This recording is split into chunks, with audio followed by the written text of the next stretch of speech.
Hej. I dag vil jeg gerne bevise... Filmer den? Ja. I dag vil jeg gerne bevise cosinusrelationen. Sådan. Okay. Og vi starter med at tegne en vilkårlig trekant på bund. Så vi A, vi siger B, vi siger C. Så når vi giver siden C, A og B. Så tegner vi højden på trekanten, kalder den H. Så har vi to retvinklede trekanter, kalder vi den her side for X, og den er vinklet for D. Og det her stykke, det kalder vi for B minus X. Så det minus X. Og hele det her, det er B. Okay. Så vi vil gerne isolere H, og det gør vi ved hjælp af Pythagoras læresætning, som der siger, at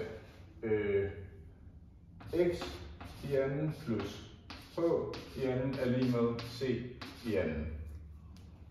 Så vil vi gerne have h til at stå alene, så vi rykker x over, så den siger h i anden er lige med c i anden minus x i anden.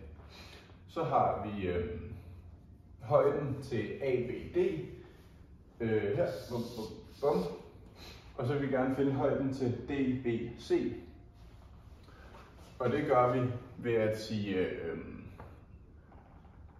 h i anden, og der bruger vi Pythagoras igen, så vi siger h i anden plus parentes b minus x i anden er lige med a i anden.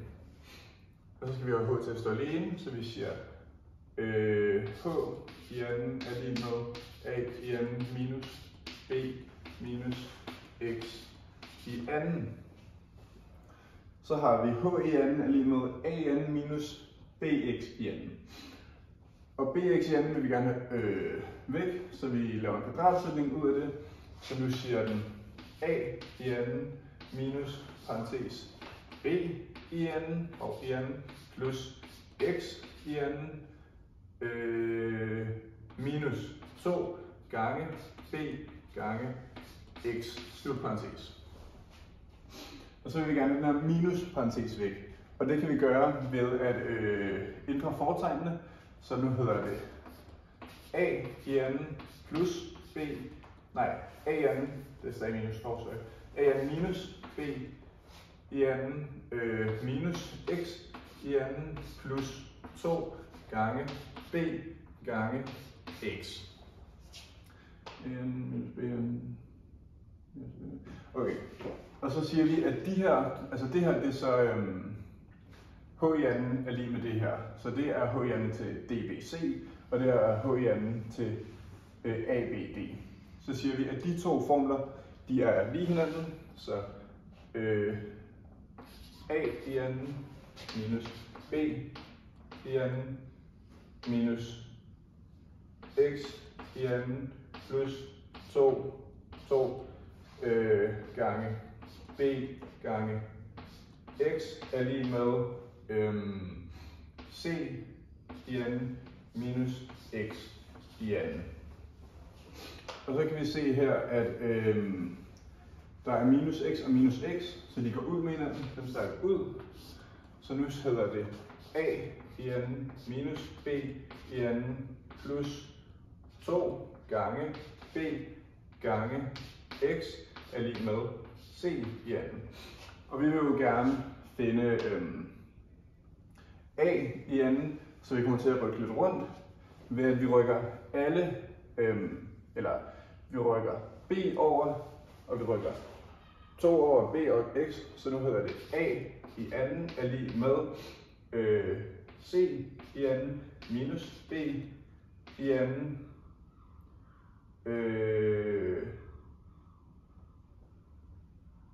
c i anden plus b i anden, ikke?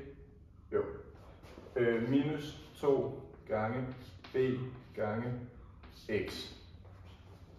Så har vi ligesom for a i anden, og så vil vi gerne finde ud af, hvad x er. Og x, det er den her, hvad hedder det, den hosliggende side. Så vi bruger cosinus til a til at finde ud af det. Cos til A, det er, kan man se det nu? Jeg rykker lige her kameraet. Cosinus til A er hosliggende, det der med hypotenusen. Og det er så det samme som x divideret med c. X divideret med c. Og det er cosinus til a, og så vil vi gerne finde ud af, hvad x er, så vi gerne bare c over. Så nu hedder det x er lige med cosinus, eller det hedder c gange cosinus til a. Og så putter vi på x's plads, så nu står der a i anden er lige med c i anden plus b i anden minus 2 gange b gange c gange cosinus til a. Og det er sådan, man beviser cosinusrelationen.